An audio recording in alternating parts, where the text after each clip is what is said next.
Welcome to the Young Turks. Cenk, Uygur, and Kasparian with you guys in the middle of everything. We told you 2020 would be everything. We didn't quite mean it like this, but as it has turned out, the worst pandemic of our lifetimes, the worst unemployment of our lifetimes, now 40 million people unemployed, and now arguably the worst civil unrest of our lifetimes. All in Donald Trump's term. I'm sure it's a wild coincidence, but I also think he's in a massive political trouble. We'll talk about that in some of the stories that we have today. As we always do, let me update you on how we're doing. We're trying to keep healthy and sustainable for Young Turks so we can give you an alternative vision of the country, one that is, I think, far more accurate. I'm proud that we put together a video of why we protest in the first place. That's up on our YouTube channel. Check that out, youtube.com/TYT. And that's the context that other media does not give you. So tyt.com/go is where we're doing the audience fundraising drive throughout the year. Every month we're trying to get to 200K to keep us to keep the lights on, realistically. And we carried over some from May, so we're at 33,472. We appreciate everyone who puts in at this time, especially during these tough times. Love you guys. So let's give you the news. Anna, take it away. All right. Well, we're going to start off with something a little different from what you're probably seeing on cable news, because this is the exact type of story that progressives should be amplifying.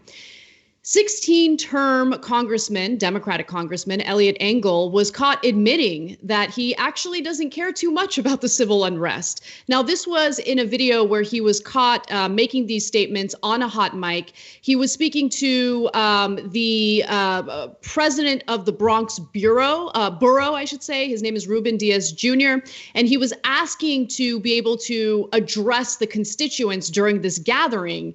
And then listen closely to what he says about how he really feels about addressing the civil unrest. Then I gotta then go down the list, and it's just too many folks here. If I didn't have a primary, I wouldn't care. Say that again? If I didn't have a primary, I wouldn't care. Don't do that to me. We're not gonna do this. We're not gonna come. So Engel says very clearly there, and he repeats himself, if I didn't have a primary, I wouldn't care. In fact, he hasn't spent much time in the borough he represents. He spends most of his time in Maryland. And he was asked about that recently by a reporter. And he was like, well, I'm there, but he hasn't been there. Engel hasn't been in his district since at least the end of March. And that's according to his own communications director, Bryant Daniels. And his primary challenger, a progressive who we're very supportive of, Jamal Bowman, tweeted in response to this, and he said, this is so incredibly painful to watch, Eliot Engel. It hurts. We need to be taking care of our communities right now, whether it's election season or not. It's clear that we need new leadership in New York's 16th district. Cenk. Okay, two huge parts of this story. First of all, about Eliot Engel. This is what happens with incumbents. They get so comfortable in their office that unless you have a primary, they don't care. They're not going back there. The guy who did the story for The Atlantic was actually Edward Isaac Doverite. In getting him to write a piece that's critical of the establishment is a minor miracle. He's the one that goes off on progressives at the drop of a hat. And so to get him to go, wow, that incumbent's really not doing his job, that's amazing. You really have to work hard to get to that point. And so, and to give Doverite credit, he went through and he said, look, he just has not been in the district at all since coronavirus. And you could read this story for yourself and get all the details. And then they said, well, none of the chairs of the committees are going back home because they got important work. He's like, no, there's actually only been 2 votes. And again, giving Doverite credit here, not a thing I'm fond of doing, but he did do a good story on this, and we're fair. He tracked all of the other congressmen, including the chairs of committees from that region, and they had all gone back except Eliot Engel. And Eliot Engel would say absurd things like, I was there. And then Doverite would ask him, well, were you there physically? And he'd say, no. It's just absurd. I was there in spirit. That's not a thing. And look, he's 73 years old. But by the way, a lot of the other committee chairs and Congress people are also in that age group. Okay. So, but to me, the more important part of the story is unless you challenge them in primaries, they're not going to do anything. Mm-hmm. So it's one thing to say, hey, I get Eliot Engel's defense is going to be, hey, I was looking for the photo op. I wanted to speak at the lectern, and normally I wouldn't ask to necessarily speak and try to get in front of the cameras, but I have to because of my political career and we have a primary. But Eliot, you also wouldn't have been there if it wasn't for the primary. You wouldn't, and even with the primary, you didn't show up until a reporter showed up at your door and said, hey, have you ever gone to your district? And so then you had to rush back, try to jump in front of the cameras, belatedly. Otherwise, you think they're not going to let a U.S. congressman speak at that, and he's going to ask 2-3 times? No way. If he'd done it the proper way, they would have put him up on a pedestal, right? So he's obviously scrambling, and only because a progressive has challenged him. Now, look, even when progressives win, even when progressives lose in primaries, they push that congressperson, even if it's for a brief period of time, to the left. Adam Smith, who's a huge war hawk in the Democratic Party in the state of Washington, all of a sudden became a peacenik when a Justice Democrat ran against him in the primary. Now, unfortunately, after the primary was over and or the general election was over and he won, he went back to his old policies.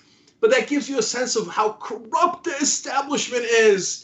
And most importantly, when they win, they make all the difference, like AOC and Rashida Tlaib and Ilhan Omar, Ayanna Pressley. You guys know the story.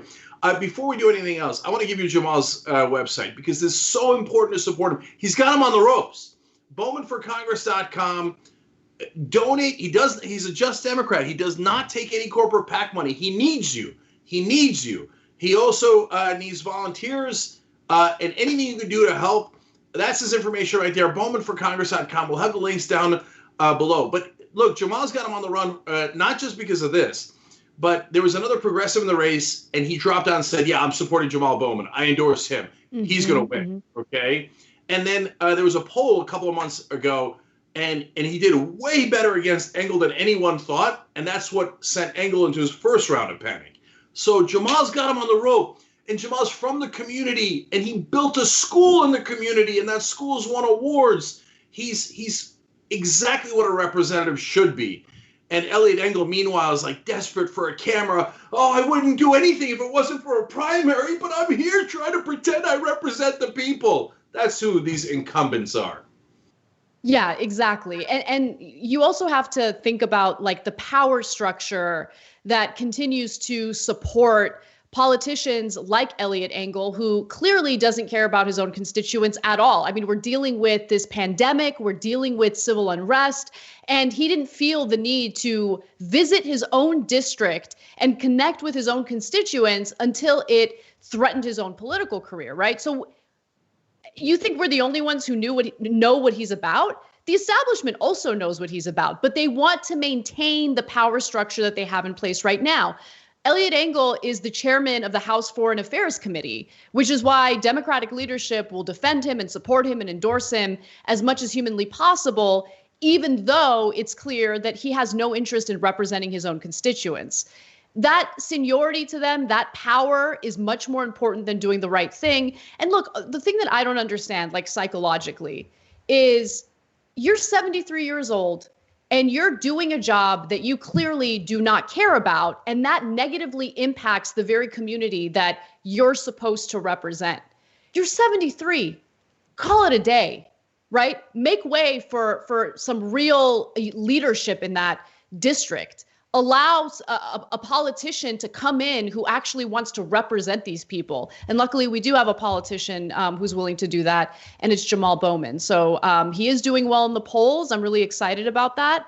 This type of behavior from, Eliot Engel, I think just further confirms and reinforces what you always say, Cenk. The reason why they're so vicious against you when you call for primarying Democrats is because these Democrats always show who they really are. Like they get caught all the time, and they want to, they don't want to deal with that criticism. They don't want to deal with any type of challenges once they reveal who they really are. Yeah. And Look, now it's up to the press, because you and I know this now. Everybody watching knows this now, but not everybody watches us, obviously. And so, and in that district, local press is super important. This is a huge gotcha moment. I mean, New York Times, after Alexandria Ocasio-Cortez won, wrung their hands like, oh, how did we miss it? We had 36 segments on AOC before her primary win. New York Times had done one quasi story about it, right? Not even about the race, but that Crowley had not shown up for a debate. So they were like, oh my God, how do we miss it? So, hey, New York Times, don't miss it. It's right here. And that's the thing. If Jamal wins, the New York Times afterwards will be like, oh my God, we missed it again. Golly gee, I wonder how that happened. It's because you always support the powerful. But I love giving credit where credit is due. New York One is the one that caught him on the hot mic. Great credit to them.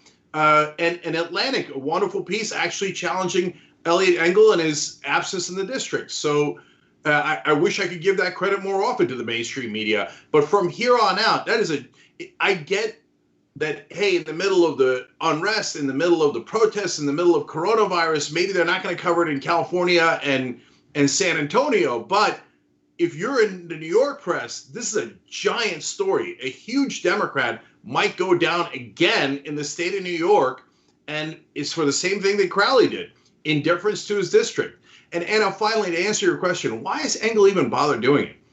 Part of the reason is, of course, a huge part of the reason is they get addicted to power, right? And they can't let it go, and they hold on for dear life. But the other part of the reason is him and Bowman have real differences. So Engel has largely been a hawk within the Democratic Party in his career. So, hey, you know what? He agitated against Iran for a long time. And guess what happened? As soon as Jamal started challenging him in the primary, he's like, well, you know what? Maybe Iran is not as big as a threat. I'm not sure that Trump should have bombed the general. Before, he was totally warmongering on Iran. And guess what? If he wins the primary, he's going to go right back to warmongering. And what's going to happen is the Republicans will turn around and go, even Eliot Engel thinks we have to do something about Iran, and we have to do it right now. So they stay around so they can drive these old agendas, which are deeply unprogressive and don't even belong in the Democratic Party. And sorry, actually, one more point about the hypocrisy of the Democratic Party. They claim when Just Democrats and other progressive groups run primary challenges, some of the time it's against incumbents who are minorities, right? And then they'll go, oh my God, can you believe that somebody who's part of the Congressional Black Caucus is being challenged? They don't point out that the challenger is also black, right? Remember the Morgan Harper race as an example, right? In this case, though, you have a white incumbent and an African-American challenger, and all of a sudden the Democratic leadership doesn't have anything to say about race. Nope. Hey, oh yeah, George Floyd, yeah, etc. And oh my God, protect the power of the incumbents. Oh, we got an amazing African-American leader in the community running. Nope, hate him, can't stand him, make sure he loses. Go incumbents. That's what Democratic Party leadership's like. No, when we talk about revolution, this is it. When you win in primaries and you get wonderful fighters. If you thought AOC's a great fighter, she is. Wait till you get a lot of Jamal Bowman. You're going to love him in Congress. Let's go do this. And even, look, outside of politics, because most of you don't live in that district, this is how you change the Democratic Party. And it needs to be changed because incumbents like Engel have blocked change for decade after decade. That's right. Engel, not an angel. All right, let's move on to some other news. The police are moving. They're trying to disperse this crowd that has gathered at Lafayette Park. Clearly, they don't want these protesters to be there, even though they were peaceful. They were just screaming a little bit, but they were not endangering anyone. And all of a sudden, tear gas, and these protesters now, they're going to presumably run away and try to regroup elsewhere. Peaceful protesters near the White House were met with vicious brutality following Donald Trump's Rose Garden address. And it was all so he can have a photo op in front of a church. He didn't go inside the church. He didn't pray inside the church. He didn't even open a Bible that he held for a photo op. But the religious community is outraged over what happened, especially since he was willing to use tear gas and rubber bullets against peaceful protesters just so he can do this photo op. So CNN reported that after using St. John's Church, the Church of the Presidents, which had experienced a basement fire during Sunday's demonstrations, Trump drew immediate criticism from faith leaders, including Bishop Marianne Edgar Buddy of the Episcopal Diocese of Washington. She was quoted as saying he did not pray. He did not offer a word of balm or condolence to those who were grieving. He did not seek to unify the country, but rather he used our symbols and our sacred space as a way to reinforce a message that is antithetical to everything that the person of Jesus, whom we follow, and the gospel texts that we strive to emulate represent. And she also criticized Trump during an interview with Anderson Cooper. Let's watch. Clear.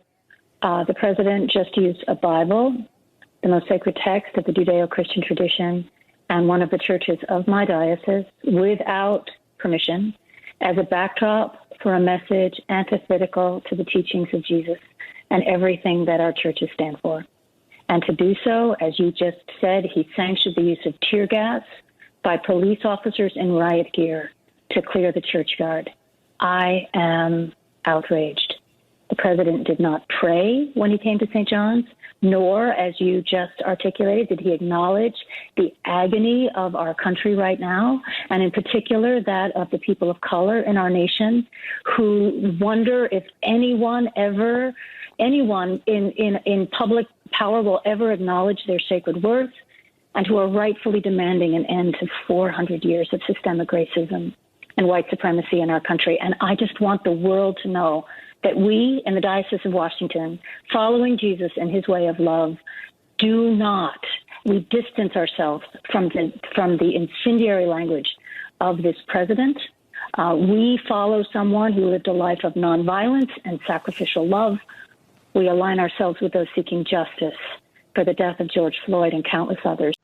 And when it comes to that crowd, which was met with the vicious behavior by police and the National Guard, Jim Acosta found out that there were religious people in that crowd who unfortunately got caught up in the violent reaction. So he tweets, just spoke to Reverend Gina Gerbasi of St. John's Episcopal Church in Georgetown, who was at St. John's across from the White House yesterday. She says she and others were driven from the area by force. She was quoted as saying it was completely unprovoked. I didn't hear bullhorns saying the president is coming.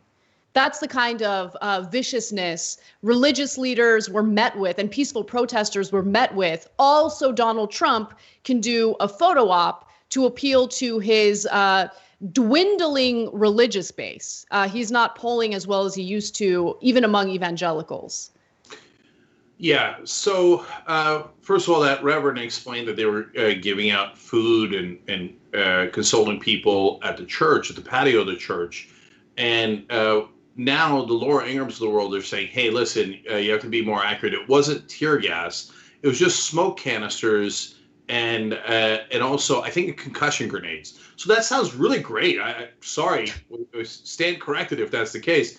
But we do know the Reverend said that she had tears in her eyes and it affected them. So that, there's contradictory evidence there. But either way, you could see it with your own eyes. There's at least the crowd being cleared out with some smoke or tear gas, etc. And the reason for throwing that object that creates that smoke or gas is to clear the crowd. That's the whole point of it, right? So it obviously is meant to, at a bare minimum, greatly irritate the people that are there enough to drive them from the scene. And it worked in driving even the Reverend from the scene. She said the medics for Black Lives Matter remained, and she was so amazed by their bravery and their courage, but that the rest of them had to go because they couldn't take it anymore, based on how uncomfortable the gas had made them. And so the image of a guy who drives out reverends with this kind of tactics off of the church properties to go do a fake photo op in front of the church, is exactly who Trump is, and it's the amazing times that we're in. And of course, there he is holding the Bible upside down in the most awkward way imaginable, as if it's a prop he was, unfamiliar with. He's like what is this? Here, I am holding this thing here. Okay, this apparently is important to the people who vote for me. Cenk, but look, to be fair, I mean, I feel like he would hold any book that way. Like, it's a foreign object for him. Like, he just doesn't know. Like, he's like, is this how you hold it?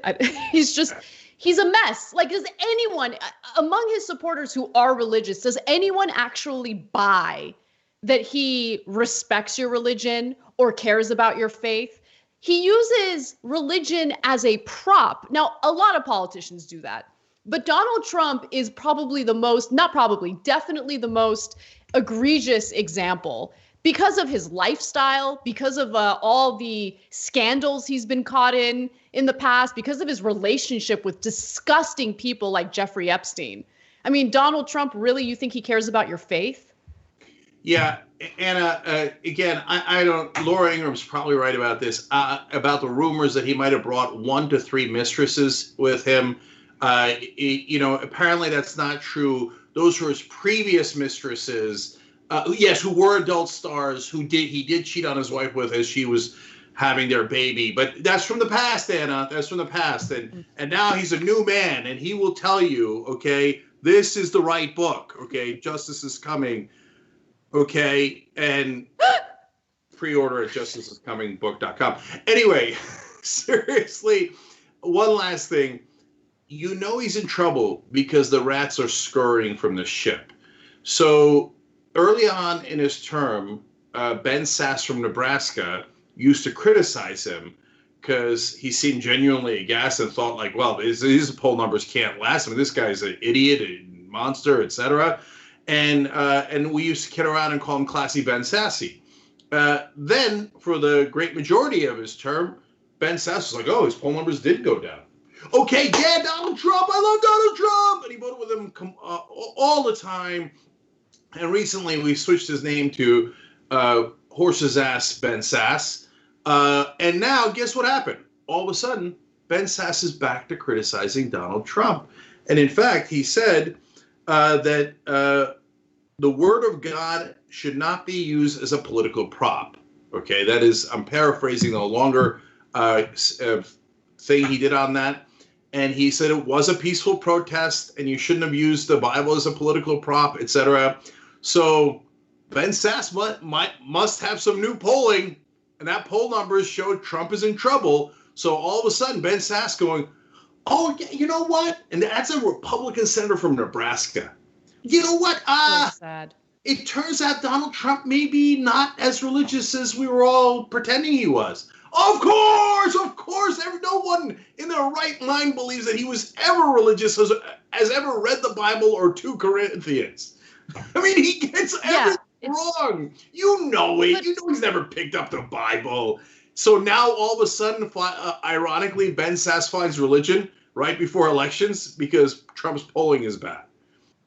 I mean, look, birds of a feather. I think Ben Sasse is no different from Donald Trump, right? Pretending to care about religion, pretending to care about morality to help his political career. How sad is it that Bunker Boy, you have to take Bunker Boy's lead? Like how your political views and commentary is formed is completely dependent on where Bunker Boy is in the polls. How sad is that? Yeah, so while Donald Trump is a coward and he's weak and he's pathetic and he just, poses as some sort of strong man, in reality, he's not the worst. He's not the weakest among them. The weakest are the Republicans who just follow his lead and get embarrassed and humiliated by the most pathetic president in U.S. history on a daily basis. That's what Ben Sasse is communicating to the world. I'm a giant loser who loves to get cucked by Donald Trump. It's my favorite thing to do. You want that leading you? I don't know. People in Nebraska need to reconsider that.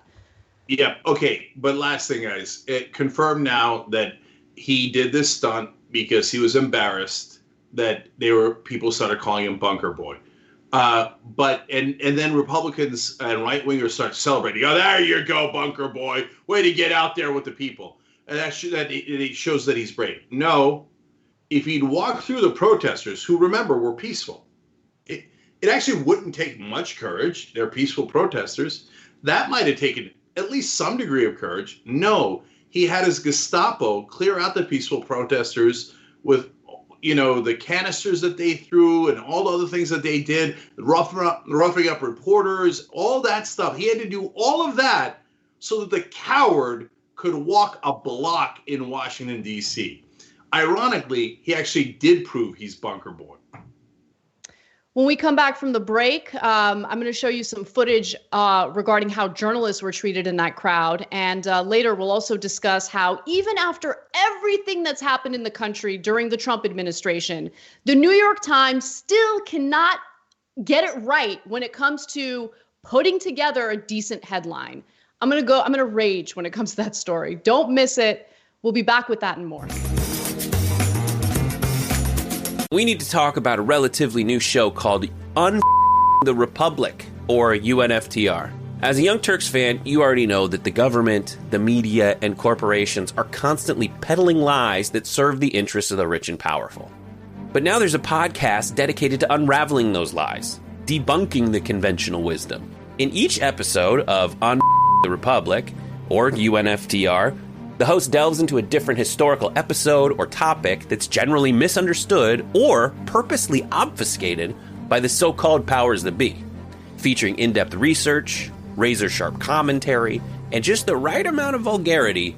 The UNFTR podcast takes a sledgehammer to what you thought you knew about some of the nation's most sacred historical cows. But don't just take my word for it. The New York Times described UNFTR as consistently compelling and educational, aiming to challenge conventional wisdom and upend the historical narratives that were taught in school. For as the great philosopher Yoda once put it, you must unlearn what you have learned. And that's true whether you're in Jedi training or you're uprooting and exposing all the propaganda and disinformation you've been fed over the course of your lifetime. So search for UNFTR in your podcast app today and get ready to get informed, angered, and entertained all at the same time.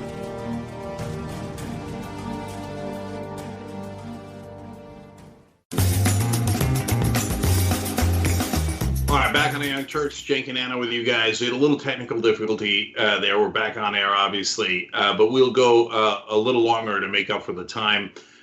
So let me read some tweets for you guys, or some comments. First from our member section, tyt.com/join to become a member.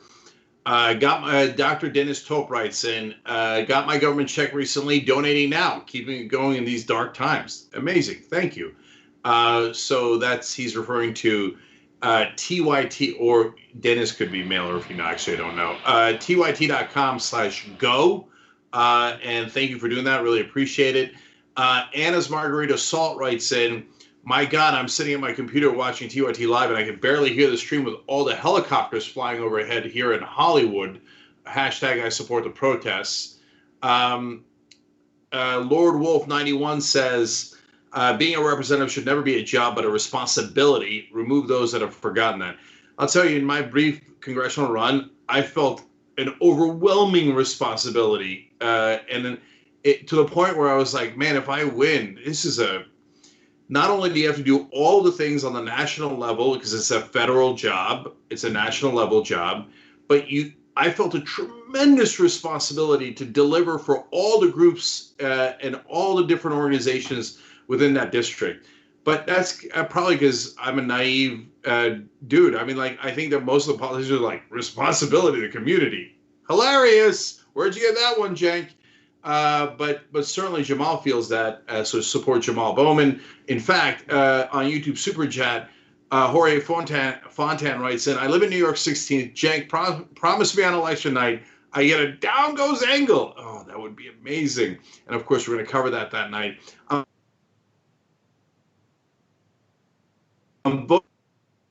Here, you and Jamal stayed and talked to every single person at the rally. Thank you. Well, thank you for coming to that rally. Thank you for voting for Jamal and for using YouTube Super Chat. But also tell all your family and friends. It's so important. That's how you win elections. And real quick, last couple of things here. Obi Mom Kenobi says, I live in the middle of Kansas, and sadly, Christians here are buying what he is selling. It is so disheartening. And Noel Cruz II writes in on YouTube Super Chat, John called this on the Damage Report earlier. Anna's going to rage about the New York Times misleading headline. You are right, and I did as well. There's so many great ones here. We got so many good stories. I know. Last one. Yeah, Liberal Snowflake writes it on Twitter. Protested for the first time ever today. I've never felt such solidarity. Hashtag BLM protest, hashtag small town. I love it. Do it wherever you live. Keep it peaceful. But yes, let them know that you care about this issue, and all Americans do, and make sure that we get reform. That's the whole point. All right, Anna, go ahead. It wasn't just peaceful protesters who were met with vicious violence following Donald Trump's Rose Garden address yesterday. This was the address where he threatened to use the military against Americans who are protesting police violence in the U.S., but there were also some journalists who were met with brutality, and it was caught on tape. The video that you're about to watch features journalists working, Australian journalists who were covering Trump's Rose Garden address, but also the protests that were taking place around the White House. And just take a look at the way they were treated as these cops and members of the National Guard were clearing the way so Donald Trump can do his Bible photo op. You're outside the White House where Donald Trump is about to speak. It's getting a bit tense. Yeah, absolutely, guys. We've just had to run about a block as police moved in. We've been fired at with rubber bullets. My cameraman has been hit. We've also seen tear gas being used. Here we go. They're moving through again. This is exactly what it looks like. Exactly what it looks like. We're just staying safely. Oh. Whoa. Oh. Amelia, can you hear us? Amelia, are you okay? Or your cameraman? Hello, Amelia. The police just charged at Amelia and our 7 News cameraman there, and looks like a policeman just punched our cameraman. Which is interesting because they're not discriminating between protesters and the media here. Amelia, can you hear us yet? Amelia, are you there? Are you okay? Yes, I am.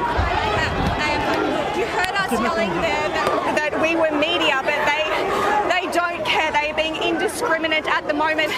They chased us down that street, and as you see, they were firing these rubber bullets at everyone. There is tear gas, and now we are really surrounded by the police, and you really saw the way that they dealt with my cameraman, Tim. They're quite violent, and they do not care. So the journalist you heard from there is a reporter out of Australia. Her name is Amelia Brace, and the cameraman who was with her, who was also unfortunately attacked, is Tim Myers. I want to just go to one more video, Cenk, and I want to get your thoughts. Ambassador should be certainly making representation on behalf of these Australians who effectively have been assaulted. That's what it is, for doing their job. In a democratic society, the role of the media is critical.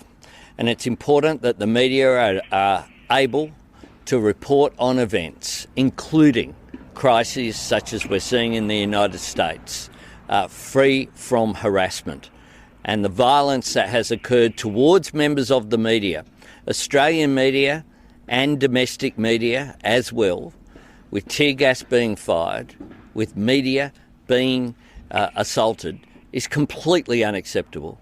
It's just disgusting what we're seeing throughout the country right now, especially the attacks on journalists. Yeah. I think that maybe the rest of the world still has an old image of America, which I hope they can retain for as long as possible until we get new leadership. But that's why they're shocked to see reporters being attacked like that. If you live here, you wouldn't be shocked at all.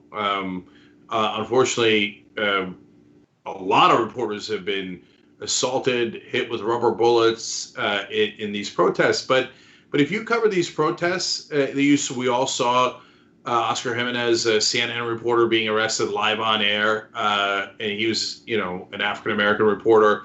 Our reporters got arrested covering St. Louis protests back in 2017, especially if you're independent media. And it's not just during the Trump era. Look, cops don't have much regard for the press. So it's not the America that you imagine. And there's a lot of hypocrisy here in the U.S. as we look at how China deals with Hong Kong and Iran deals with their protesters. And we rightfully call them out for those abuses. But here at home, our police do that on a regular basis. Now under Trump, of course, he's given them even more free rein to be even more brutal. And there, I want, we repeated it a couple times, but in case it wasn't clear, not only did they charge right there with their shields, but they hit the female reporter with a baton because there are no rules left. And so this is how tyranny acts. Exactly. And keep in mind, okay, while Trump is warranting this type of behavior, right, these types of violations against journalists when it comes to their constitutionally protected rights, freedom of press, freedom of speech, I thought conservatives really cared about it. But while Trump is doing this to journalists, keep in mind, it's with the backdrop of him crying and whining like a little child over Twitter's decision to add a fact-checking link to his misinformation about mail-in voting. He thinks that is a free speech violation. He thinks he's a victim of free speech violations, when in reality, he has absolutely no value for our Constitution or our First Amendment rights whatsoever. Can you imagine if Twitter or anything did to Trump what Trump ordered the cops to do to reporters? If they came and charged at him with a shield and knocked him down, if they hit him with a rubber bullet, they hit him with a baton, do you have any idea how much Bunker Boy would cry? In case you missed it, the whole reason why that incident occurred is because on Friday, Donald Trump was hiding in an underground bunker in the White House because there were some protesters, and he got really, really scared. In fact, he put out tweets saying, "I'm not scared. I'm totally fine. We have ominous weapons and vicious dogs. I'm not at all scared." In other words, he was frightened out of his mind, hiding in a little bunker. That's why his new nickname is Bunker Boy. So he got really embarrassed about that. So he said, "Oh, yeah, I'll show you. I'll walk 1 block in Washington. But before that, make sure you kick the ass of all the reporters and the protesters. Clear them out, even if they're being peaceful. I don't care. Do whatever you need to do. Be vicious to them so I could walk 1 block in peace and pretend to be a tough guy holding the Bible upside down." That's why all this happened, because Bunker Boy got his feelings hurt. By the way, I just want to read this tweet that I see Brett has ready, because it's the type of commentary that people had online in response to what Trump did, toward the journalists, toward the peaceful protesters, just so he can have his photo op. James Felton tweets, "Gassing people with their hands up so you can be photographed holding a Bible near a church is what Jesus would have wanted." What would Jesus do?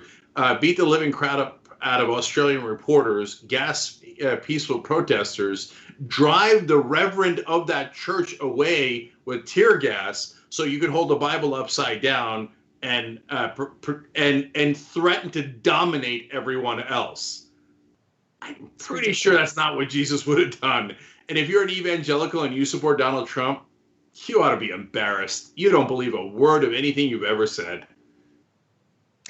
Fortunately, we have to take another break. Let's just do that quickly. When we come back, the New York Times gets it wrong yet again when it comes to their headlines.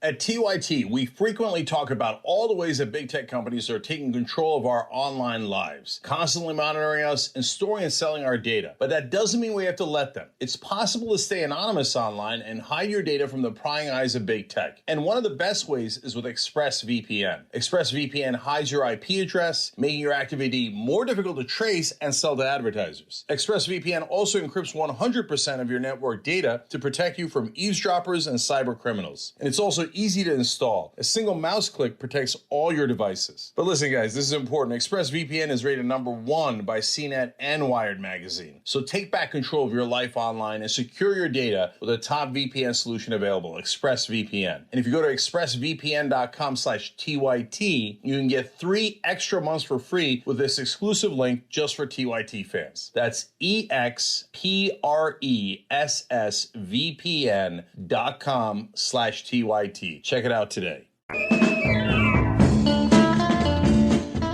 Back on the Young Turks, Cenk, Uygur, and Anna Kasparian with you guys. As usual, let's read some quick comments. And if you, these are just members, tyt.com/join to become a member. Collecting Mr. Lania says, at this point, many war zone areas are safer for journalists to cover than the protests in the U.S. And Proletariat Rising says, hey, guys, I've got a great idea. Let's respond to protests about police brutality with police brutality. That'll show them. And unfortunately, that's like literally what has happened here. So many other wonderful comments, and thank you for using YouTube Super Chat. But we got so much more news to give you guys, so let's keep going. Donald Trump gave a Rose Garden address where he threatened to use the military against U.S. citizens who are part of the Black Lives Matter protests. These protests are taking place throughout the country. Unfortunately, there have been instances of looting, and Trump purposely conflates the peaceful protesters with the looters, and that's not a mistake. Now, that speech was horrifying. What he was suggesting with the military was disgusting and undemocratic. And to make matters worse, he met the peaceful protesters in the area with violence. He had the, authorities basically viciously attack them and clear the area so he can do a ridiculous photo op to appeal to his evangelical base.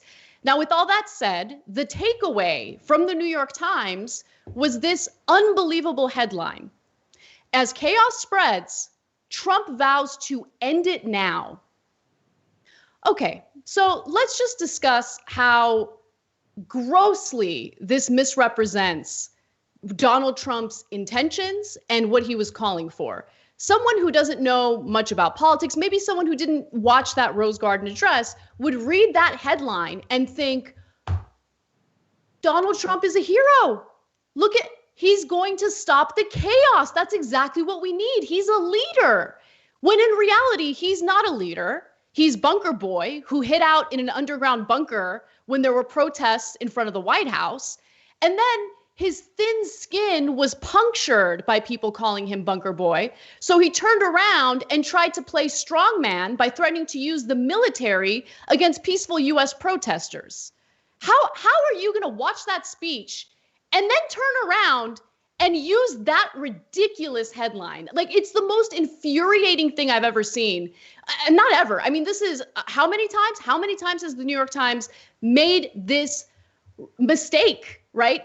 Done this, disservice to their readers. I'll give you some more examples. Mediaite reported the journalistically dubious headline evoked a similarly administration-friendly effort from last summer when the Times put out a grossly generous polish on a presidential speech in the wake of 2 mass shootings that targeted minorities. Trump urges unity versus racism. That was the original headline. But that headline, which the executive editor later acknowledged was bad, was subsequently changed for later print editions into assailing hate but not guns.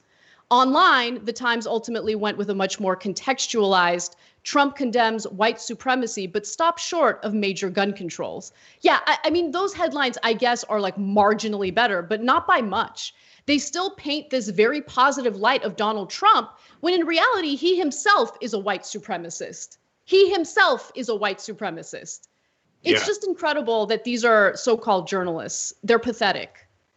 So I want to talk about the substance of this particular story, and then I want to move on to the larger context that Anna's referring to.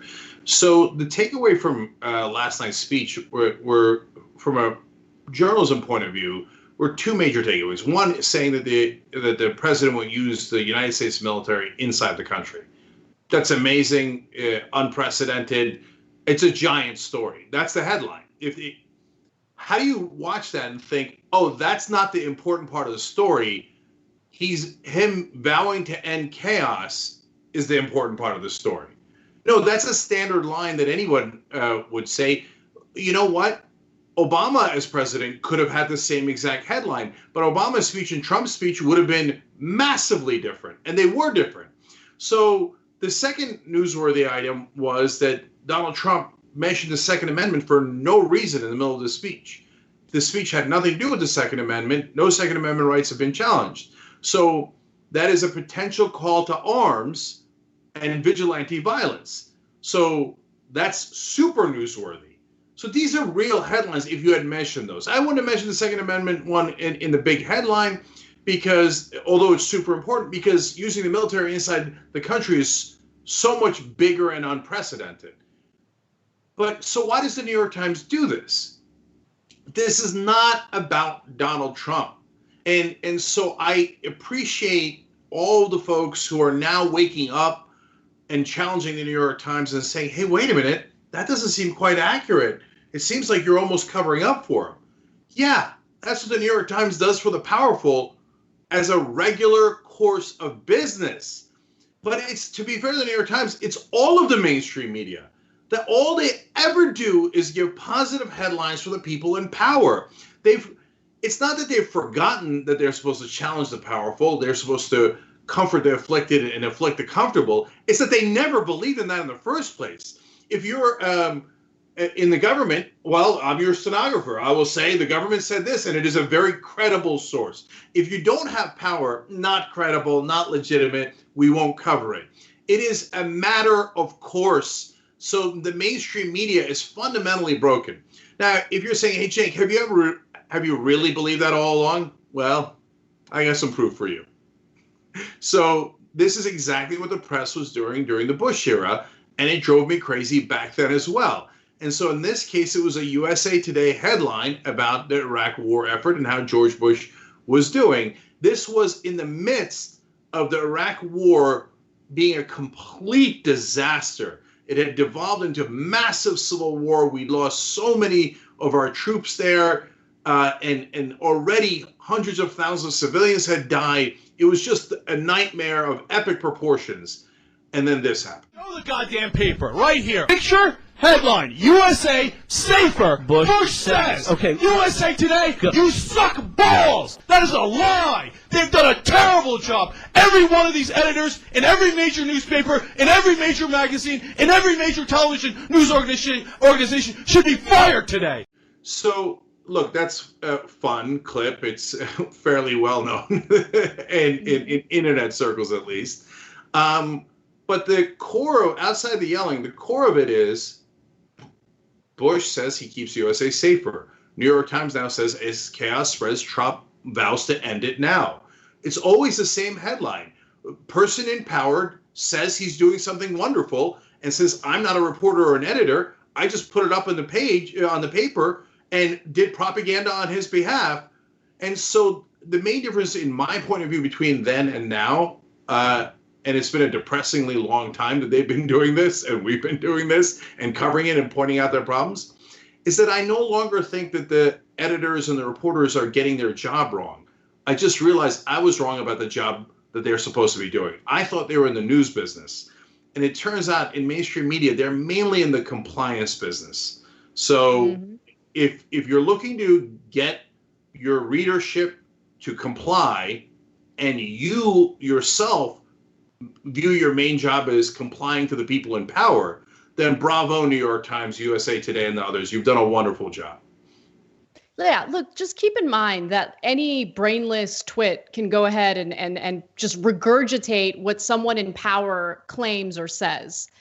Support independent media, please, because if it weren't for independent media, there'd be no one challenging the narratives that you see in corporate-owned press. You just wouldn't ever see anyone challenging it. And luckily now we do have independent media, I hesitate to say thriving, but it exists and it has a sizable audience. So please support independent media, especially during these tough times, because it's tough out there, especially when you're not, when you don't have the corporate backing that these other legacy media outlets have.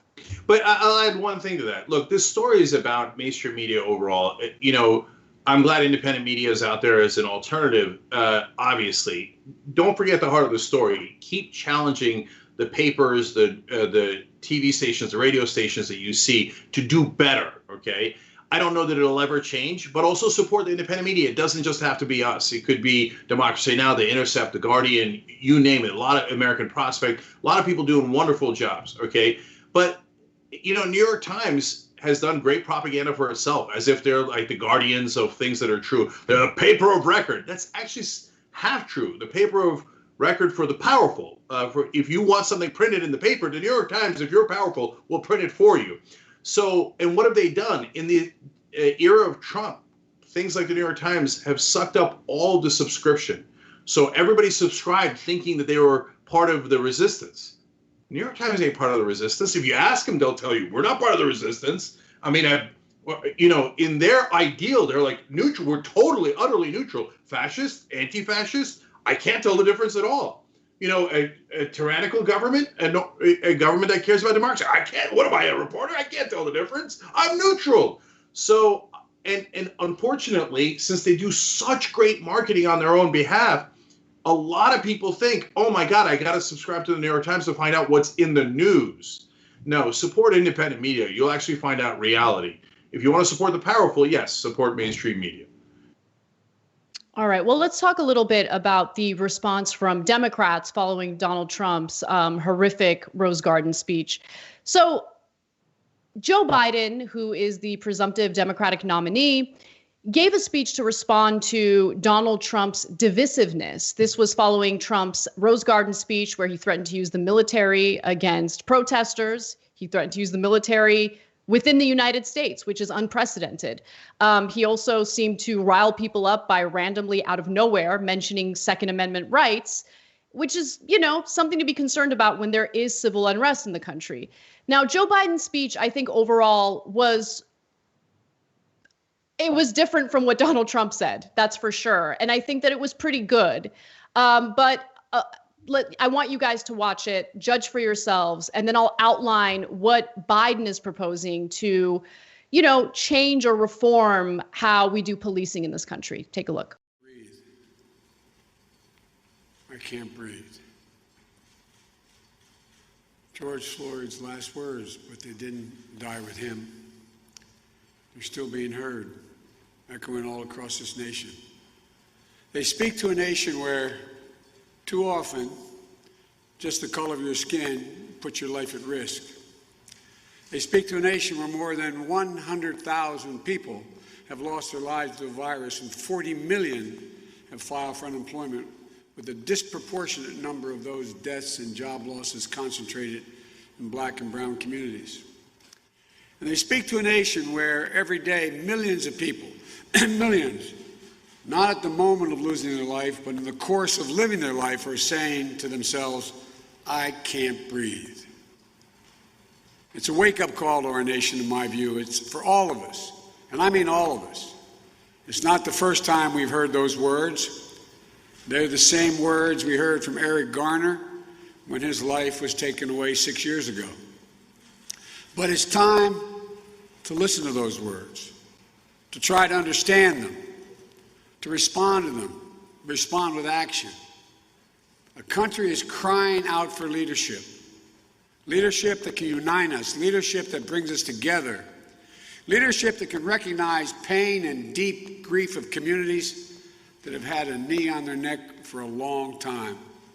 So in the context of the speech, he urged Congress to pass some of the police reform proposals that we've seen, including banning chokeholds. He wants to stop sending, this is my personal favorite proposal, and this absolutely should be done, stop sending military weaponry and equipment to local police departments.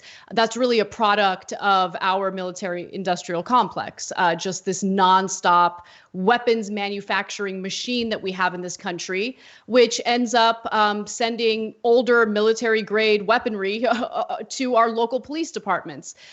He also proposed creating a model use of force standard, along with a National Police Oversight Commission and community policing. Now, look, why was I hesitant earlier to say that it was a good speech? Because honestly, I'm super jaded and I know too much. On its own, I think that speech was great. But when you look at his record, you know, of course you're going to have some hesitation and you're going to question, you know, some of what Biden says. But when you compare him to Trump, I mean, clearly, this is the type of messaging that Americans need to hear. But more importantly, if he actually puts action behind those words, that's what America actually needs. Yeah. I thought it was a good speech, too, both in terms of showing empathy and the contrast with Trump, but also in the policy proposals.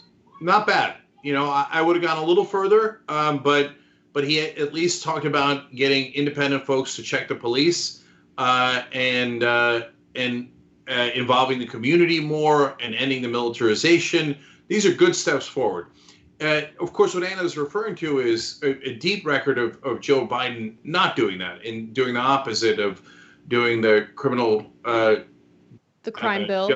The crime bill, 1994 crime bill is the best example. But he pushed many different crime bills, and he bragged about how much there was death penalty in there. He did the war on drugs. He pushed Reagan to do the war on drugs and go further right wing. So those things are true. At the same time, he's at least able to show empathy and respond to the situation as it is. If Donald Trump wins the election, you will have no police reform at all, no prayer of it, right? At least with Joe Biden, he's going to make some political moves in that direction. And if you're lucky, you get some progressives in the room. And Joe Biden is very empathetic to whoever's in the room. His problem is he's usually in the room with bankers and donors. But if you can get progressives in that room, there's some chance that he might even do half of that stuff. That's as good as it's going to get with any establishment politician. But it is leagues better, thousands of times better than Donald Trump. So nice job, Yeah. over. All right. Old School is next. Check it out, and we'll see you soon.